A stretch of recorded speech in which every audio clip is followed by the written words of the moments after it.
بسم اللہ الرحمن الرحیم۔ حضرت سید احمد بدوی رحمۃ اللہ تعالی علیہ کی ولایت، روحانی سفر اور کرامات کی طویل اور ایمان افروز داستان۔ ابتدائی تعارف۔ حضرت سید احمد بدوی کا شمار ان عظیم اولیاء کرام میں ہوتا ہے جنہوں نے نہ صرف اپنے کردار، عبادت اور زہد سے دنیا کو متاثر کیا، بلکہ جن کی کرامات آج تک لوگوں کے دلوں میں ایمان کی روشنی جگا رہی ہیں۔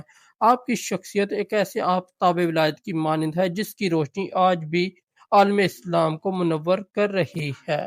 پیدائش اور خاندان۔ حضرت سید احمد بدوی 596 ہجری میں مراکش کے شہر فاس میں نہایت باعزت و متقی سادات گھرانے میں پیدا ہوئے۔ آپ کا نسب حضرت امام حسین سے جا ملتا ہے، یعنی آپ حسنی سادات ہیں۔ آپ ایک پرہیزگار علم دوست صالح انسان تھے۔ جب حضرت احمد بدوی نے بچپن ہی سے عبادت، خلوت اور ذکر و فکر کو اپنا محبوب مشغلہ بنایا، کھیل کود کی عمر میں بھی آپ مسجد کے کونوں میں بیٹھ کر اللہ کا ذکر کرتے اور بزرگوں کی محفلوں میں شریک ہوتے۔ تعلیم و تربیت۔ آپ نے ابتدائی دینی تعلیم اپنے والد اور مقامی علماء سے حاصل کی، قرآن کریم حفظ کیا، حدیث فقہ میں مہارت حاصل کی اور تصوف کی ابتدائی تعلیم حاصل کی۔ ایک دن آپ کے والد نے خواب دیکھا کہ ان کا بیٹا مستقبل میں ایک بڑا ولی بنے گا جس کا چرچا دنیا کے کونے کونے میں ہوگا۔ اسی دن سے انہوں نے حضرت احمد بدوی کی روحانی تربیت پر خصوصی توجہ دینا شروع کی۔ ہجرت اور روحانی سفر۔ آپ کے روحانی سفر کی شروعات اس وقت ہوئی جب آپ کے خاندان نے فاس سے نکل کر کئی ممالک کا سفر کیا، ان میں مکہ مکرمہ۔ یہاں آپ نے کئی سال گزارے، کعبہ کے سائے میں مسلسل عبادت، ذکر اور خلوت میں مشغول رہے، عرفات کے میدان اور جبل نور پر گھنٹوں بیٹھے رہتے اور دعا کرتے۔ عراق اور شام۔ بغداد میں حضرت شیخ عبد القادر جیلانی رحمۃ اللہ تعالی علیہ کے مزار پر حاضری دی، شام کے کئی مشائخ سے ملاقات کی، ان کے علوم و اسرار حاصل کیے۔ یمن، سوڈان اور لیبیا، ان علاقوں میں بھی آپ نے قیام فرمایا، لوگوں کو ہدایت دی اور کئی گمراہوں کو راہ ہدایت پر لائے۔ مصر، طنطا۔ آخر کار آپ مصر کے شہر طنطا پہنچے۔ اس وقت یہ شہر روحانیت سے خالی اور دین سے دور تھا۔ آپ نے یہاں قیام فرمایا، اسی شہر کو روحانی مرکز میں بدل دیا۔ طنطا میں قیام۔ طنطا پہنچ کر آپ نے شہر کے ایک بلند مقام پر ایک چھوٹی سی جھونپڑی بنائی اور خلوت نشین ہو گئے۔ آپ کی روزانے کی روٹین نہایت سادہ مگر روحانی قوت سے بھرپور تھی۔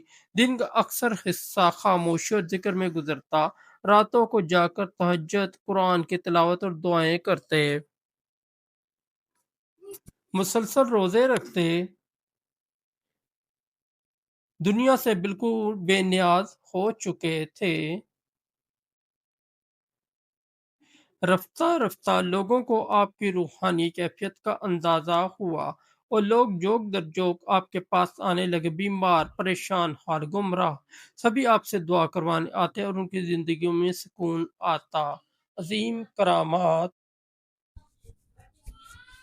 حضرت سید احمد بدوی کی کرامات بے شمار ہیں، جنہوں نے سینکڑوں گمراہوں کو ہدایت دی، ظالموں کے دلوں میں نرمی ڈالی اور ایمان والوں کے دلوں کو مضبوط کیا۔ چند مشہور کرامات یہ ہیں۔ پردہ نور۔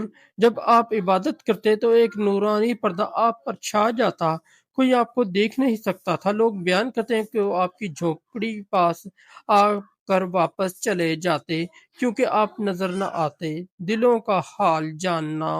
آپ کے پاس آنے والا انسان اگر منافقت یا بدنیتی سے آتا تو آپ اس کا دل پڑھ کر اس کو سمجھا دیتے۔ بعض اوقات آپ اس کا نام، اس کی نیت اور اس کا ماضی بھی بیان کر دیتے۔ دشمنوں کی توبہ۔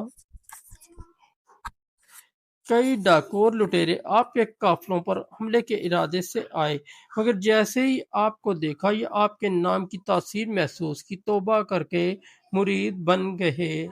اندھوں کو بینائی، بیماروں کو شفا۔ کئی اندھے آپ کے وسیلے سے بینا ہوئے، کئی لا علاج مریضوں کو اللہ تعالیٰ نے شفا عطا فرمائی۔ بادشاہوں کی عقیدت، مصر کے سلاطین بھی آپ سے عقیدت رکھتے تھے، بعض نے آپ کی خدمت میں ہدایہ بھیجے، بعض نے تن تعمیر خانقاہ بنوانے میں مدد کی۔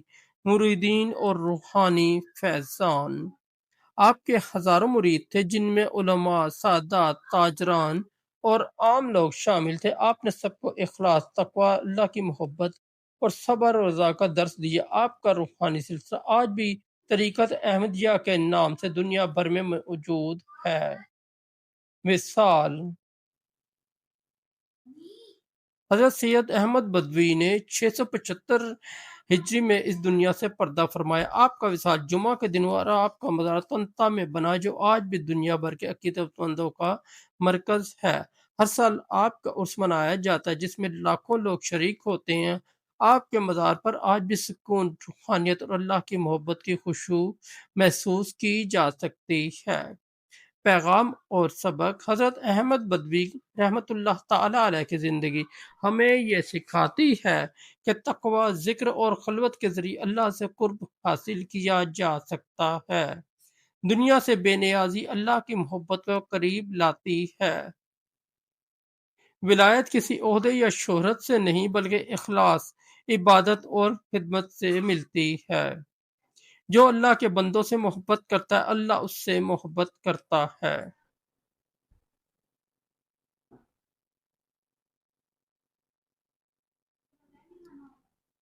دوستو، اگر آپ کو ہماری سٹوری اچھی لگی تو ہمارے چینل کو سبسکرائب کر دیں، اس ویڈیو کو لائک اور دوستوں کے ساتھ شیئر کر دیں، اور ہمارا دوسرا چینل جے وی انصاری، اس پر بھی ضرور وزٹ کریں، اس پر آپ کو بہت اچھی اسلامی سٹوریاں ملیں گی۔